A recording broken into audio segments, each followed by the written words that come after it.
We are not live, but we are here, and we got a lot to say. Dude, it can't be real. Yeah, I just broke the news that Johnsy, that the Browns traded Joe Flacco to an in-division rival midseason to help their playoff chances while you're still technically in it. So he's learning. He's learning what it's like up here in Northeast Ohio during NFL football season. But again, we got a lot of cool stuff that doesn't make me want to cry and crawl into a dark hole and suck on my thumb and cry for my mom right after this. Let's go. Yeah. Still going.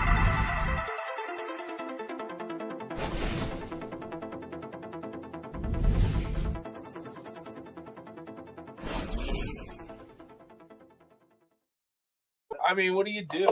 Just sit there and just laugh and cry at the same time. Yeah, anyway, that's wild. So clearly you're never supposed to drink when you're sad, but I did say I was laughing. So we actually have some special beers here we brought back with us from 450 North Brewing Company, the king of the sours, and that was other breweries that were there pushing their sours saying that. So all I'm saying is it takes some Johnsy size, if you get the reference, to bring sours to the King's Kingdom. I just wish you wouldn't do the reference. That was like the one time I actually brought it up. I know, it's weird when you brought it up. Sorry. But I mean, like, you got, and we digress. But anyway, so anyway, this is Strong. So instead of Shrek, it's Strong. And this has green apple, lime, and guava. And their stuff smells so good. And the fact that people drink other crappy, drink like regular flavored beer, I just don't get it. Tastes like that's got some alcohol. Oh, it's only 4.5 because it's slushy light. The finish is better. Dude. I don't know. I don't think I've had one that I don't like yet from them. That's a fact. I really don't. Even the one that had the coconut I loved it. And I was like, I don't want to like it because it's got coconut. I can taste it, and I'm like, it's not even, yeah, exactly. We'll save those other two for, I'm going to savor that one, actually. That was an awesome experience, by the way. It was. I put it down in the timeline, like in the banner, because Memphis May was pretty awesome. Right. But that was, because you also got the people watch toward the end. That's what I was telling my dad today. I'm like, watching society break down in the heat with booze is. Yeah, it was like 86 degrees. Especially in a corn maze. It was fantastic. And someone had the genius idea to bring out a tug of war. Oh, I still haven't found that clip. Oh, I need to look for it. I got it right here. Not for the show. We could probably. We can pause it and bring it in at the end. Yeah, we can do that. We can pause. It can happen. Stay tuned because I have not seen this. Was it good? I actually haven't watched it myself. Oh, we could get live raw reactions. Oh man. But anyway, so while he's looking at that, 450 North, there was 110 breweries, and we thought, and I was under the impression that it was going to be mainly Indiana, but it was actually not very many from Indiana, nearly as I thought. There were some there. Shout out Half Moon right here, Brewing and Restaurant, which their menu, by the way, breaded bluegill. Bro, their food looked ridiculous. I was like, damn, you got your menu's better. Your beer's great. Shout out to that restaurant and Milk Wheat. The Milk was, and the pineapple IPA was actually pretty good. It was because it was a beer forward. All this stuff was beer forward. But anyway, but there was like breweries from Canada to Maine. No, California to Maine, Canada to Florida, and Greece. Shout out Chris if you're watching. So, I was absolutely blown away at how amazing that festival was, how well it was put on. I mean, I know the first time being around a beer nerd crowd, and that was their word. I wouldn't call anybody a beer nerd, but they wear it with a badge of honor. No, I'm a beer snob, not a nerd. Yeah, but they're like beer nerds out there, and there was a guy and his wife were there from like St. Louis, Missouri. Right. Like drove out there just for this one day beer festival. So, yeah, it was just impressive. Yeah, found a bunch of favorites. But that was a good group of people. Yeah, shout out Common John's. G5. Eric and Tim out there. And then Hoplore, Justin. And gosh, I can't remember his name. Big beard head brewer. LeBron at Common John's. No.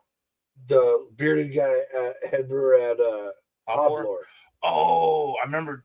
You were the one I was talking to Justin. Yeah, I mean, I came up a couple times. I can't remember. I don't think He's the genius behind those beers. Okay, yeah, there's a lot of big beer brains. Yeah, dude, cool people, good vibes. It's a hell of an event if you get out there. They got good. Second is so much better. They got good food trucks, live music all day. Yeah, we had smash burgers for lunch. Those were pretty solid.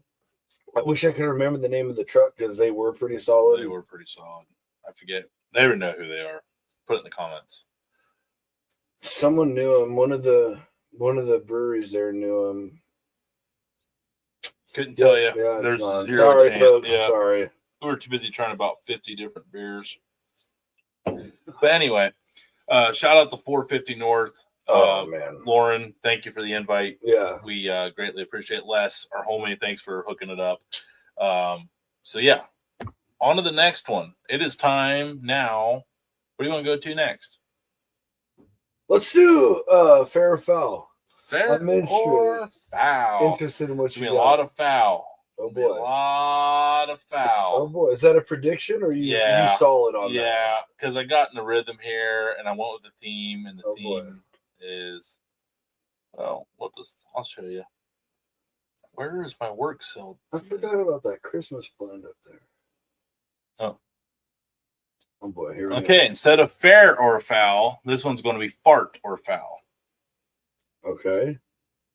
Fair or foul when farting.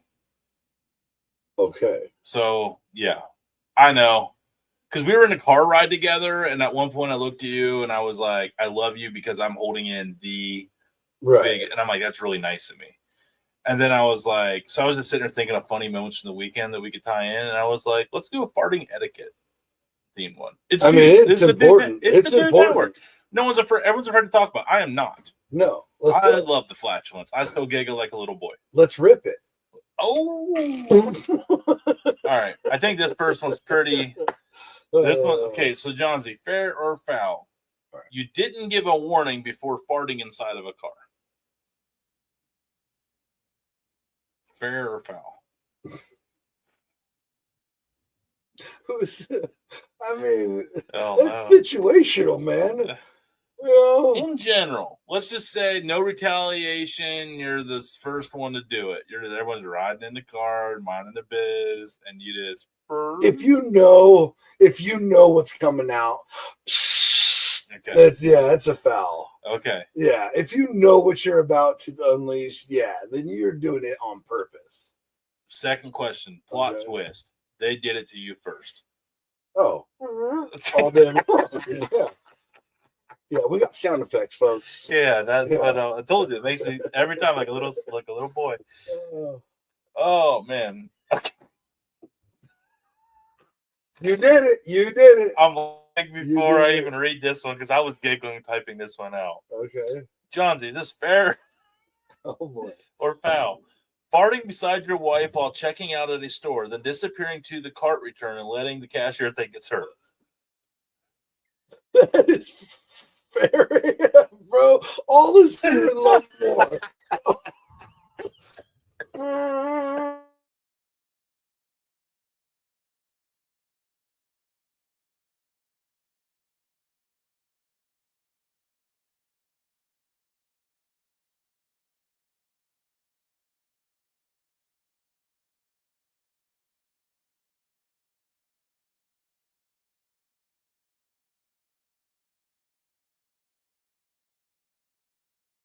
been took a break and are still crying. All right. Whew.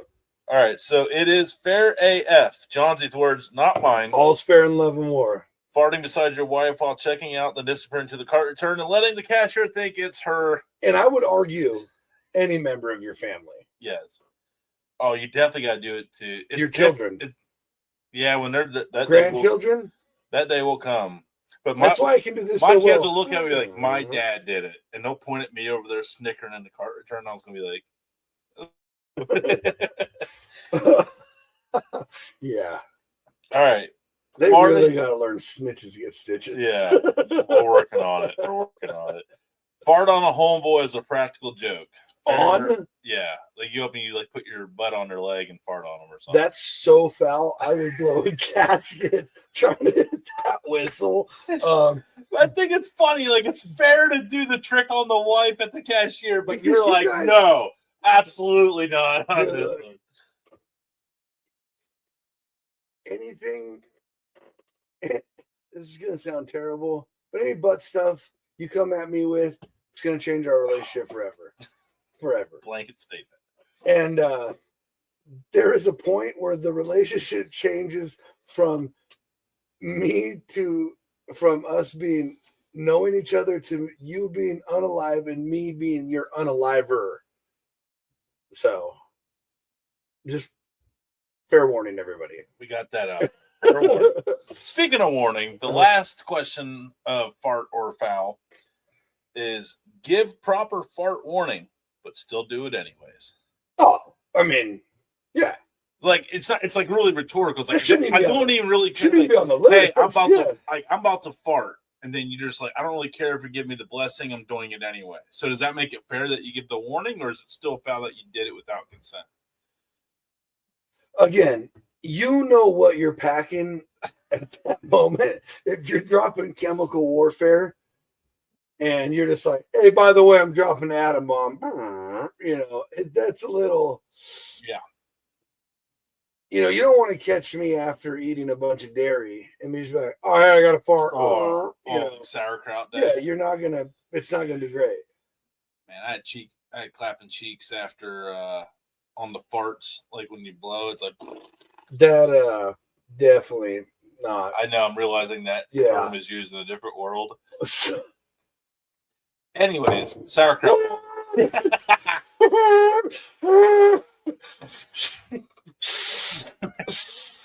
Ow. Squat, charge, people's elbow.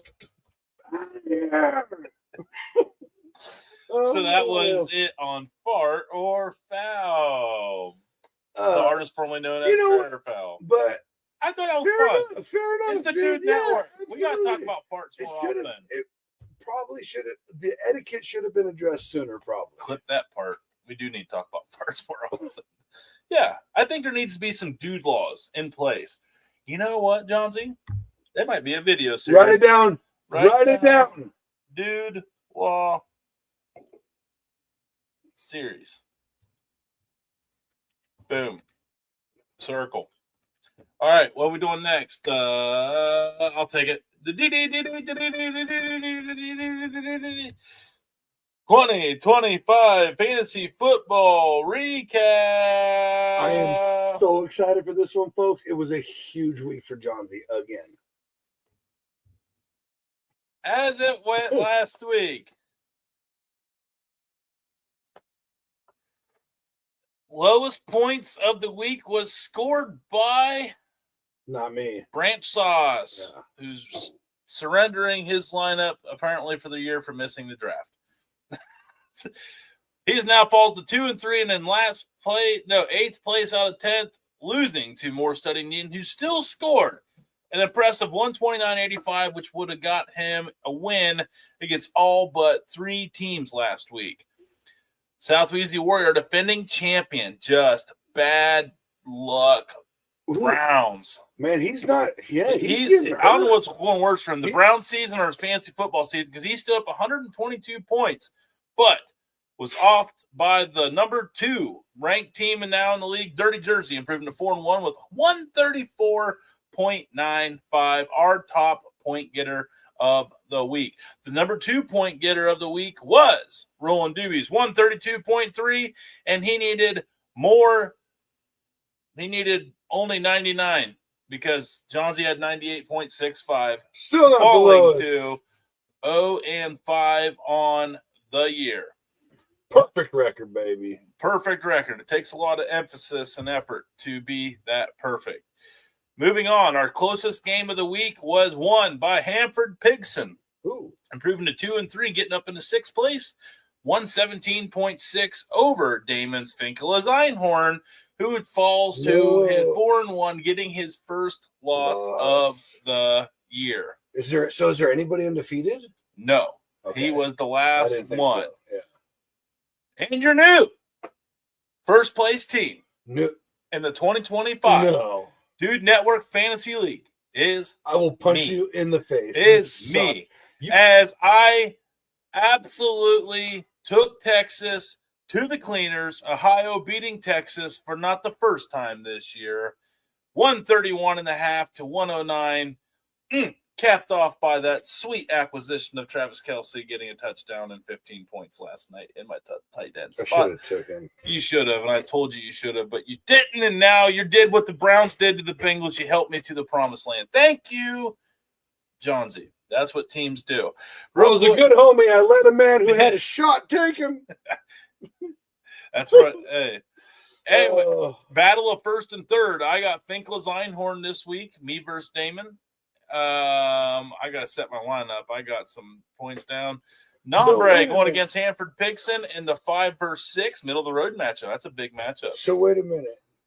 Jersey, you're first. Jersey's second, and then Damon's third. Why did Damon fall to third when Jersey he has lowest points scored? We're all 4-1. Oh. But we have more points scored on the year than he does. Yeah. Gotcha. Never mind, my bad. That's all right. And then we got Roland Doobies, 2-3, trying to make it 2 in a row as he's taking on the hapless Brant Sauce Company. Good job for Doobie. Another free one for Doobs. Yeah.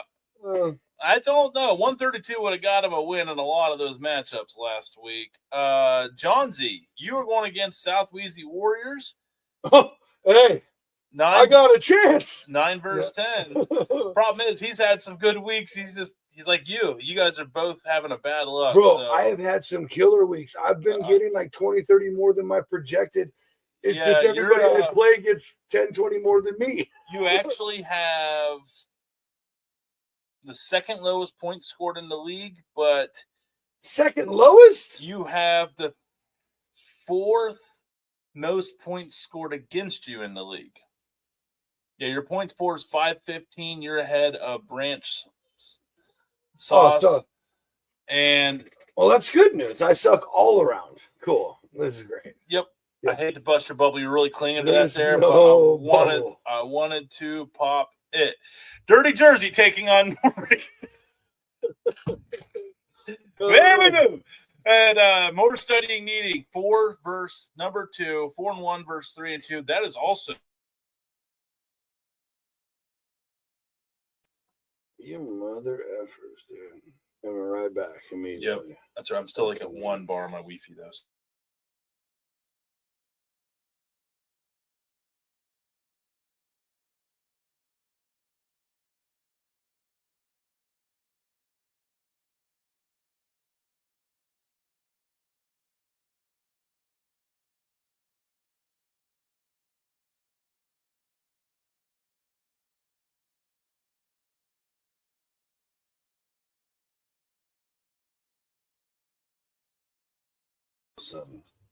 Oh, were you on the left?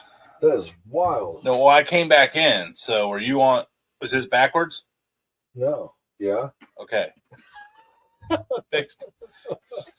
We're having a little bit of technical difficulties, folks. And that was our fancy football. Who could have predicted that? Yeah, right. So we're onward we move. We have the old timer sayings of the week. Oh, yeah. You had a couple good ones. 5. I'm going to do 5. All right. You ready? Yeah, rip them. Okay. You couldn't find water if you fell out of a boat. I haven't heard that, I don't think. There's like a lot of variations. Like yeah, I've heard stuff similar like that, but that's a good one. Yeah. Oof, that's rough.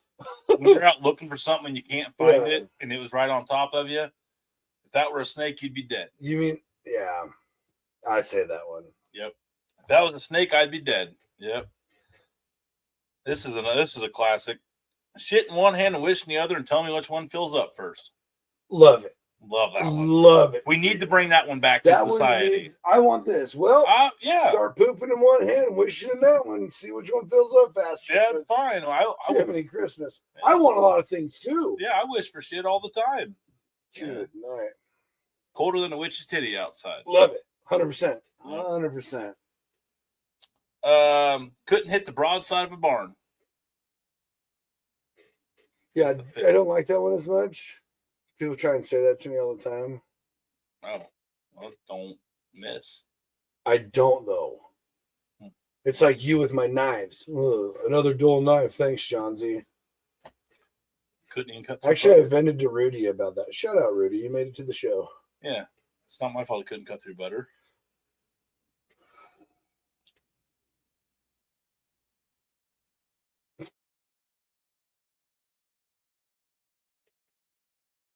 Yeah.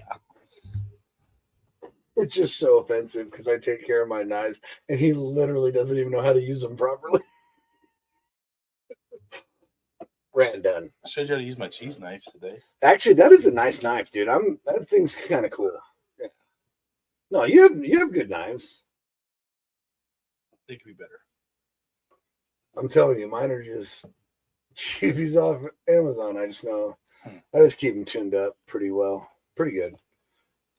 Is that all of them? That was, it was a 5. We could probably do more, but I didn't do What about sweating like a whore on dollar night? Boy, howdy. Yeah. Whew. It is not basement season up here in the I don't understand. Northeast, it's so hot in this basement, and it's normally so perfect. I'm so annoyed by it. Dude, I'm so annoyed. I don't care what anybody says. There's going to be a ton of comments. But I'm back to being able to put my hair in pony. It's finally back after making the poor Samson decision to have my Delilah tell me to cut it. Lost all my power. No, he's back. We had all the powers at 450 because we were veterans. Drank water. Dude, I am not. Drank water. I've been bragging too much about how much I drank and how good I handled it.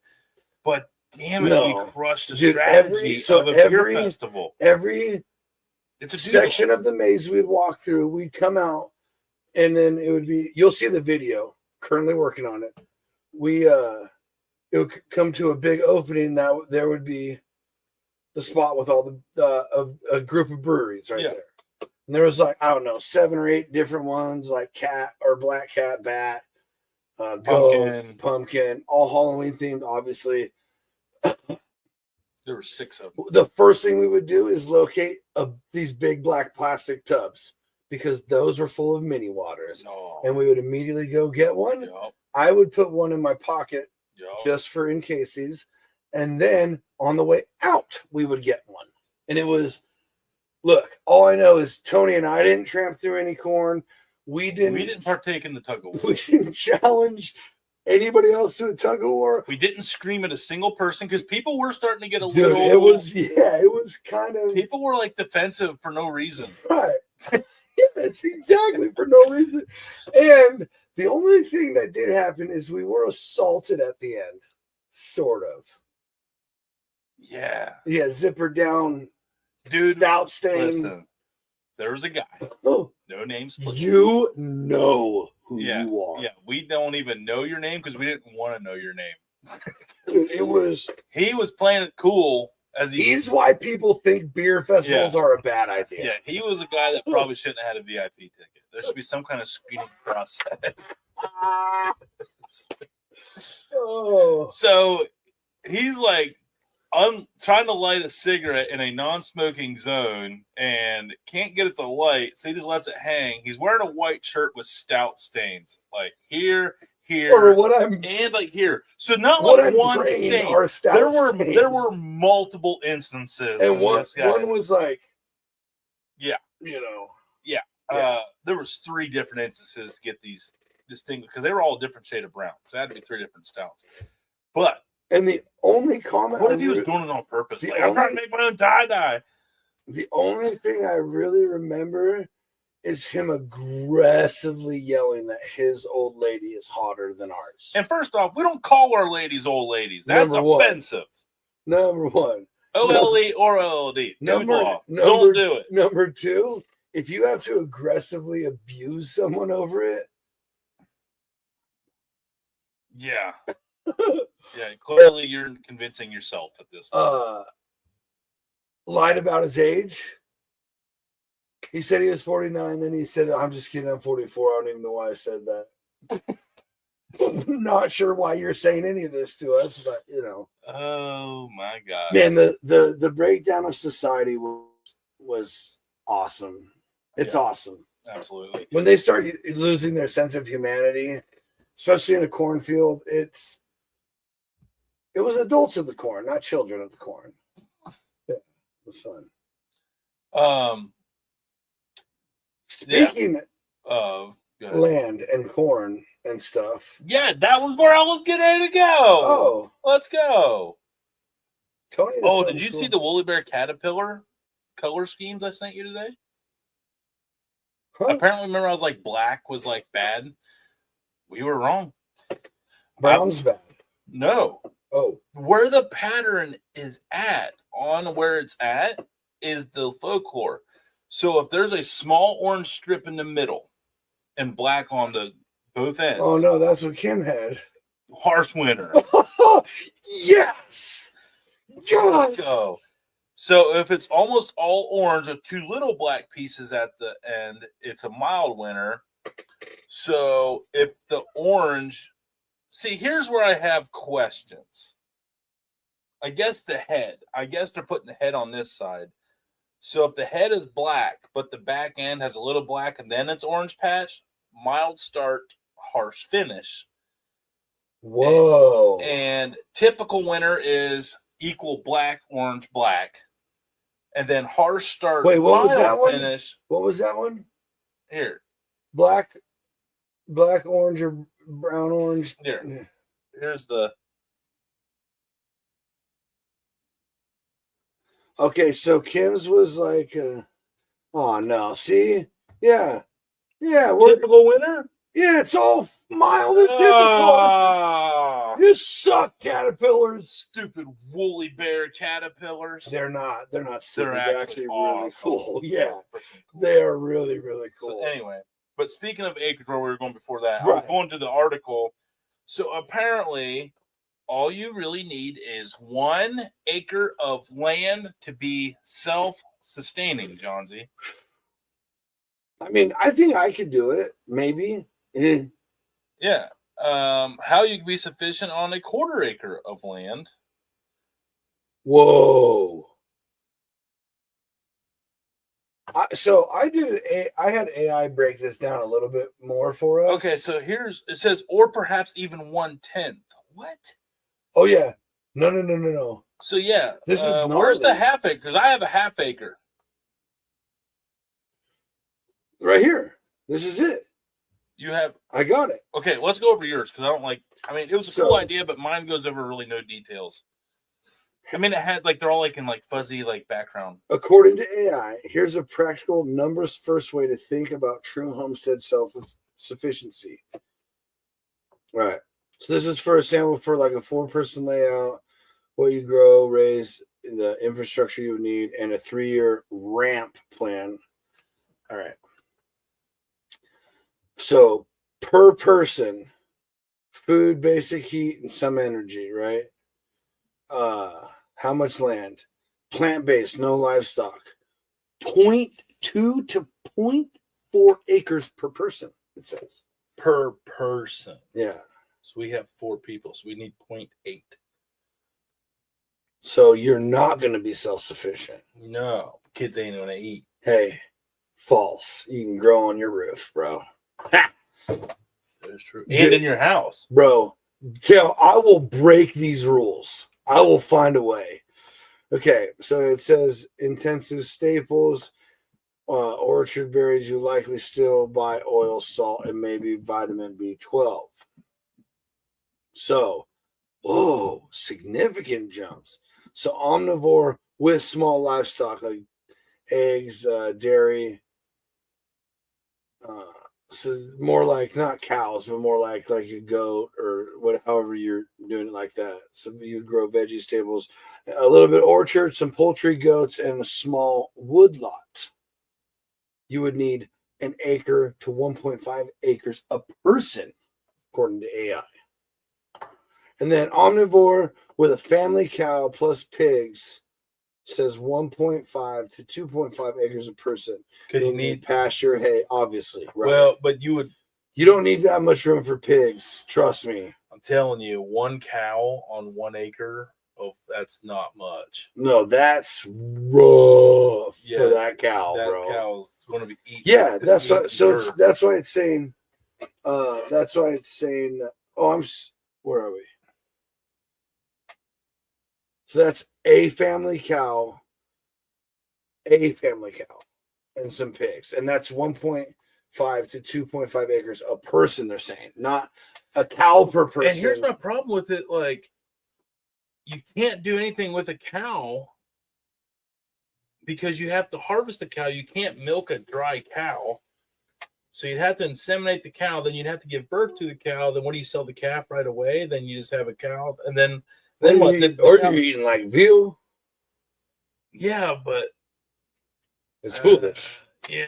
Again, I would do pigs in that kind of land. Yeah, 100%. You know. Then it goes up from there. So like a whole family homestead for a family of 4. Lean, plant heavy, about an acre total. Can cover most food, but tight but doable with intensive methods. Balanced mixed model eggs plus goats for dairy. No cow. You would need 5 to 7 acres. Like a family of 4 covers food. Some fuel wood and resilience. Full animal proteins, cows, pigs, full fuel wood, and everything else we talked about. It's the robots are saying 8 to 15 acres. Climate and soils depending. To be fully self-sustaining. Reality check. Water availability, soil quality, and winter heating drive the higher end of those ranges. Yeah, because you don't. No doubt. Because now, it's like we're about ready to lose. It's like fresh produce season is about to end, and it sucks. It's like my least favorite part of the year. In California, acre and a half, bro, you're winning because you're growing all year long. Something. Yeah. Multiple things. Yeah. And you could definitely do pigs and goats on an acre.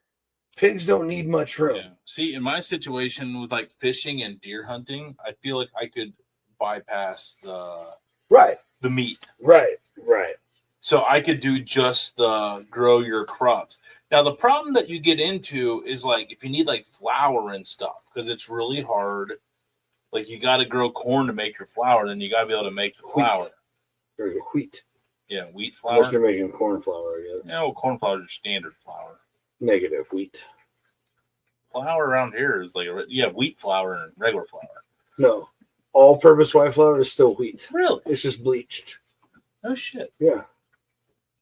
Okay. Well, there we go. Tony knows. And then there's like a detailed. It went crazy because they gave like a detailed balanced plan for a family of 4. And then like calories and protein diet, what you can actually produce. This is kind of wild. That's a lot. I guess I was curious on like, take meat out of it. What do you do in a half? Okay, so like here. Okay, so on this, it's like a 1/4 acre, which is basically my house. You have beehives, 2 beehives beside 8 orchard trees. Okay. Okay. Right. And then it's got human compost station. Like they want you pooping in the outhouse. So you can use that for compost. You very much got to mix it with other things. Don't just go pooping on your tomatoes, folks. Trust me. Grape 4 grape trellises. And then an asparagus section, 5 rows. 3-year rotation conventional garden of corn, potatoes, legumes. But do they do like the macros and stuff on? And then here it's got dude, this even has like a freaking map. Like walkway here. Wow. Trellis vertical garden bed, raised bed, raised bed, raised bed. And then horseshoe beds. They have 1, 2, 3, 4, 5, 6, 7, 8, 9, 10 horseshoe beds. Why would you do Then a horseshoe? medicinal garden. Why would you do horseshoe? So you can walk in and service them and clean them and keep them raised up for weed control. So you can easily access. I don't. It's just a design. No, I know, but if you do nothing but straight boxes and put walking spaces in between them, you can maximize. As soon as you start putting shapes into a square piece of property, no bueno.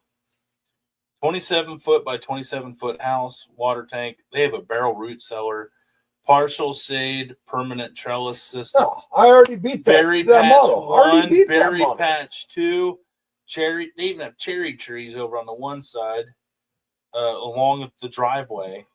Oh, so yeah, chicken coop, chicken run. No. 3 more raised. No. I'm out on the horseshoes. You're wasting space there. Oh, Johnsy. I'm just saying. It was such a beautiful layout. Think about it And logically. you pooped all over it. Because we're talking about acre and you're trying to sustain people. We're not looking for. You only need one path in between. Think about it. Think about it. Let's do the math. You have the horseshoe. It goes here, here, here, here. You put in your square horseshoes, not like a rounded. Yeah, and then the little path in the middle, but you're not going the whole way back because you can stop 3/4. So instead, you get like a solid garden right here. Nah. I'm telling you, get more space with the horseshoe. No. Yeah, you're wrong. No, because look. So say you have a square plot of land, right? Here's one side of the square. Your house is over here. Other stuff, your orchard, blah, blah, blah, whatever. So you just do one long planter bed right here. A long planter bed up right here. So, okay. Essentially, it's horseshoe shaped. The first one. And then you just go. Yeah. But you're doing that. You only need one of those in between the horseshoe. You don't, on that walkway, you'd have to go the full length of the raised bed. Or on the horseshoe, you only have to go 3/4 of the way back on your walkway. No, bro. We're talking about maximizing an acre, bro. This is not the probably time or place for this. We're talking about maximizing an acre. If I'm your just property saying, is square, you're poo-pooing on straight the line, horseshoe design. straight line. We're getting on a little bit of a rabbit hole here. Because I call shenanigans. I'm calling shenanigans on your shenanigans. Well, you're just calling out false shenanigans. Don't think I am, but you're not. Your geography is not making math sense. I was really good at geometry, and that was going for geometry, not geography. I know, but it's still part of your geography. Factor in your geometry. We're getting. I have my pen in my hand, folks. I'm about to start drawing diagrams if we don't change subject. We love you all. Love you all. Yeah, and we love 450 North again. Is there anything else that we have to cover for? I think that was it. No, with our internet glitch, I think we covered it. That's a good show. 40 minutes. It was. I love it. Yeah. Nice bang, bang, bang, bang, bang. Hey, we offended people. We talked about farts. We talked about etiquette. And piss poor homestead designs. We'll see you next time.